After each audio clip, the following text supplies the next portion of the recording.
তক্ষশিলায় যাওয়ার অনুমতি জীবক পেল না। কোথায় কি বিপদ হবে সেই ভয়ে অভয় ওকে হাতছাড়া করতে চায় না। আর তাছাড়া রাজাও জীবককে তক্ষশিলায় যাওয়ার অনুমতি দেবে না। এদিকে অনেকখানি স্বপ্ন দেখে ফেলেছে জীবক। ও বুঝে গেছে রাজগৃহে থেকে ওর কোনো উন্নতি হবে না। প্রতি পদে পদে বাধা হয়ে দাঁড়াবে টিপ্পনী, বিদ্রূপ, উপহাস। এখানে সব পথই বন্ধ। তাহলে কি করবে জীবক? ওর কি তাহলে তক্ষশিলায় গিয়ে বিদ্যাশিক্ষা নেওয়ার স্বপ্ন মিথ্যে হয়ে যাবে?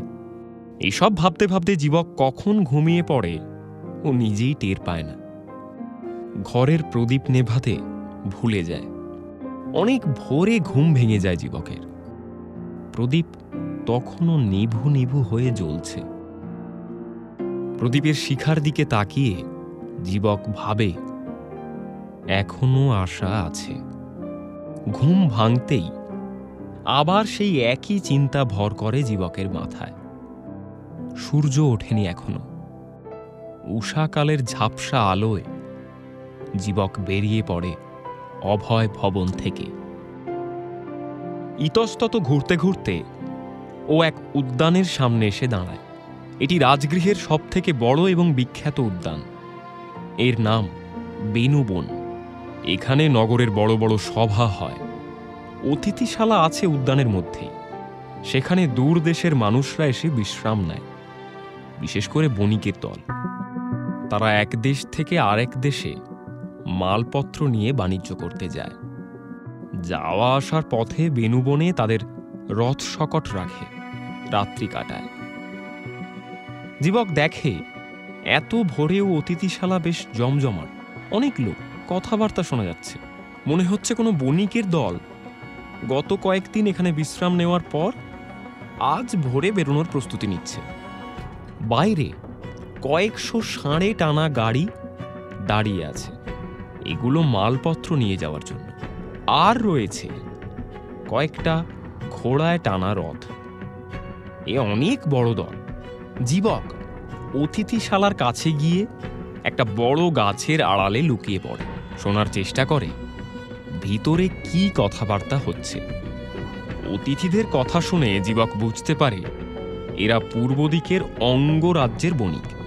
অঙ্গ দেশ থেকে মধু, গুড় নিয়ে তক্ষশিলায় বাণিজ্য করতে যাচ্ছে। মাঝে বেনুবনে কয়েকদিনের বিশ্রাম আর মালপত্র জোগাড় করার জন্য দাঁড়িয়েছে।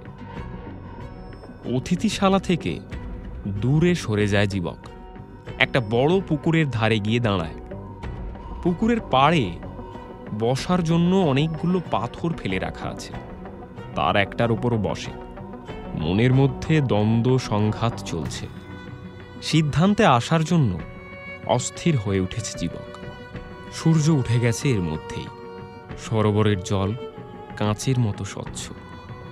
তার মধ্যে মাছেদের চলাচল পরিষ্কার করে দেখা যাচ্ছে। জলের উপরে ফুটে আছে নীল পদ্ম। জীবক খেয়াল করে পারিজাত মান্দারের ধূসর ডালে বসে রয়েছে হলুদ মাছরাঙা। ওর ডানাগুলো নীল আর লাল ঠোঁট যেন পারিজাতের লাল রঙের সঙ্গে মিশে রয়েছে। মাছরাঙা এক দৃষ্টে তাকিয়ে আছে সরোবরের জলের দিকে। জীবক বুঝতে পারে এই মাছরাঙাকে যতই নিরীহ দেখাক, ওর পেটের মধ্যে জ্বলছে দারুণ খিদে। কালো চোখ দুটো খুঁজছে কোনো মাছকে। হয়তো একটা মাছ একটু পরেই জলের গভীর তলদেশ থেকে উঠে আসবে, দিনের প্রথম আলোয় নিজেকে প্রকাশ করতে চাইবে। আর তক্ষুনি নিষ্ঠুর মাছরাঙা ওই মাছকে এক ছোবলে তুলে নেবে জল থেকে। দৃশ্যটা কল্পনা করতেই চমকে ওঠে জীবক। ওর নিজেকে সরোবরের মাছের মতো মনে হয়। এখন আত্মপ্রকাশ করার সময়। কিন্তু রাজগৃহে পড়ে থাকলে ওর অবস্থা ওই মাছের মতোই হবে।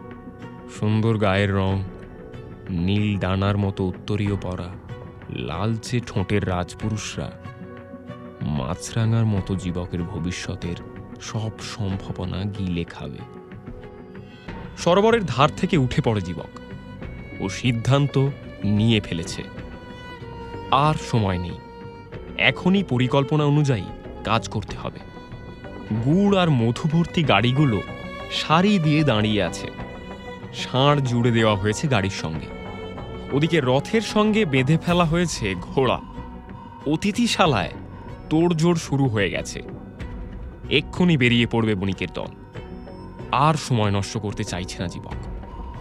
বেশি দেরি করলে সব পরিকল্পনা ভেস্তে যাবে। তড়িঘড়ি একটা গুড়ের কলসি বোঝাই গাড়ির মধ্যে ঢুকে পড়ে যুবক। ঠাসাঠাসি গুড়ের কলসির মধ্যে কোনো মতে একটু জায়গা করে নেয়। তারপর চুপটি করে বসে থাকে। শেষ মুহূর্তে আবার মনের মধ্যে দ্বিধা দ্বন্দ্ব জেগে ওঠে। কাজটা করা কি ঠিক হচ্ছে?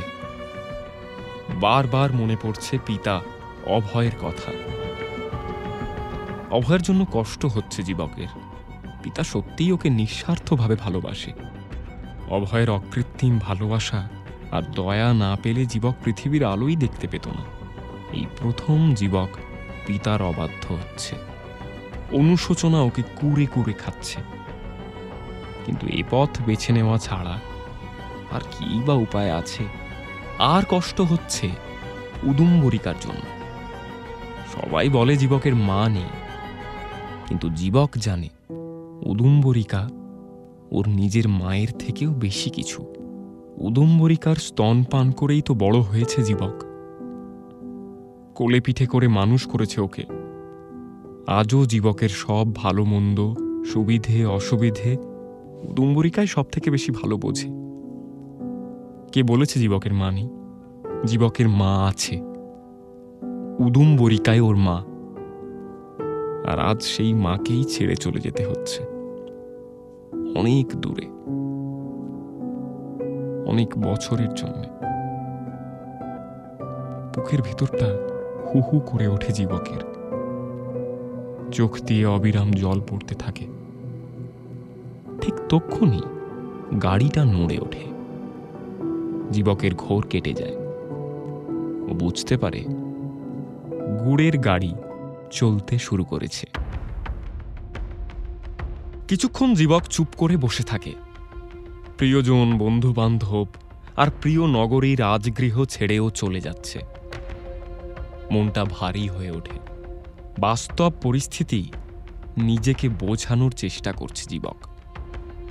একসময় মন শান্ত হয়ে আসে, আর তখনই নতুন চিন্তা ভর করে যুবককে। ঠিক চিন্তা নয়, বলা ভালো দুশ্চিন্তা। তা হলো এই গুড়ের গাড়ির মধ্যে এভাবে কতক্ষণ চলবেও? এখান থেকে তো একসময় ওকে বেরোতেই হবে। আর বেরোলেই ও ধরা পড়ে যাবে। তখন কি হবে? রাস্তায় দুবার গাড়ি দাঁড়ায়।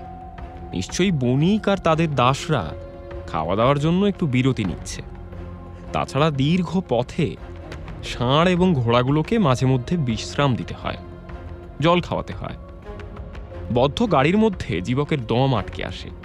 ও দোনামোনা করে, ভাবে বেরিয়ে আসবে কিনা। যুবক বুঝতে পারে বেরোতে তাকে হবেই। এভাবে গুড় ভর্তি গাড়ির মধ্যে বেশিক্ষণ থাকা সম্ভব না। খিদে পেয়েছে খুব। তাছাড়া মলমূত্র ত্যাগ করা প্রয়োজন। তবে এও নিশ্চিত যে গাড়ি থেকে বেরোলেই ও ধরা পড়ে যাবে। নিজের মনে যুবক ভাবে ধরা ওকে পড়তেই হবে, তবে এত তাড়াতাড়ি নয়। রাজগৃহের কাছাকাছি জায়গায় ধরা পড়লে আবার ফিরে যেতে হবে সেই রাজবাড়ির বন্দিশালায়। এখন অনেক রাত। ষাঁড় টানা গুড়ের গাড়ি থামে। অনেকক্ষণ আর কোনো নড়াচড়া নেই। অর্থাৎ রাত কাটানোর জন্য পাকাপাকিভাবে বণিকরা এখানে তাঁবু ফেলেছে। ধীরে ধীরে গাড়ি থেকে বেরিয়ে আসে যুবক। খিদে আর তেষ্টায় শরীর ভেঙে আসছে ওর। বোঝা যাচ্ছে না এ কোন জায়গা। মশাল জ্বলছে। অনেকগুলো তাঁবু ফেলা হয়েছে। তাঁবুর মধ্যে থেকে শোরগোল ভেসে আসছে। কয়েকশো লোকলস্কর, দাস, শকট চালক ছড়িয়ে ছিটিয়ে রয়েছে এদিক ওদিক। দণ্ডদীপিকার আলো থেকে নিজেকে অন্ধকারের আড়ালে নিয়ে আসে যুবক। ওকে এখন কিছু খাবারের খোঁজ করতে হবে। শরীর আর চলছে না। দূরে অনেক ছোট ছোট আলো দেখা যাচ্ছে, অর্থাৎ কাছাকাছি কোনো গ্রাম আছে। মৃদুমন্দ ঠান্ডা হাওয়া গায়ে লাগছে, মনে হচ্ছে কোনো নদীর হাওয়া। কাছেই কি গঙ্গা নদী বয়ে গেছে? তাহলে এই জায়গা পাটুলি গ্রাম। জীবক ঠিক করলো ও খাবারের খোঁজে ওই গ্রামের দিকেই যাবে। এই দল নিশ্চয়ই রাতে এখান থেকে রওনা দেবে না। ভোর ভোর এসে আবার গাড়িতে চড়ে বসলেই হলো। কিন্তু এখান থেকে বেরোবে কোন পথ দিয়ে? চারিদিকে রক্ষী শান্ত্রী উগ্ররা পাহারা দিচ্ছে। রাত ভোর ওরা মালপত্র পাহারা দেবে। এই রক্ষীদের নজর এড়িয়ে এখান থেকে বেরোনো বা এখানে ঢোকা দুটোই খুব কঠিন কাজ, কিন্তু চেষ্টা ছেড়ে দিলে হবে না। জীবক গাড়িগুলোর পাশ ঘেঁষে হামাগুড়ি দিয়ে বেরোনোর চেষ্টা করে, খুব সাবধানে, থেমে থেমে আর চারিদিকে নজর রেখে। ঠিক সেই মুহূর্তে যা ঘটল তাতে বুক কেঁপে উঠল জীবকের। ও দেখে ওর ঠিক সামনে এসে দাঁড়িয়েছে এক পাহারাদার। লম্বা দেহ, পাকানো গোঁফ, লাল চোখ, হাতে লোহার মুষল। উঠে দাঁড়া, কে তুই? হুঙ্কার ছাড়ে পাহারাদার।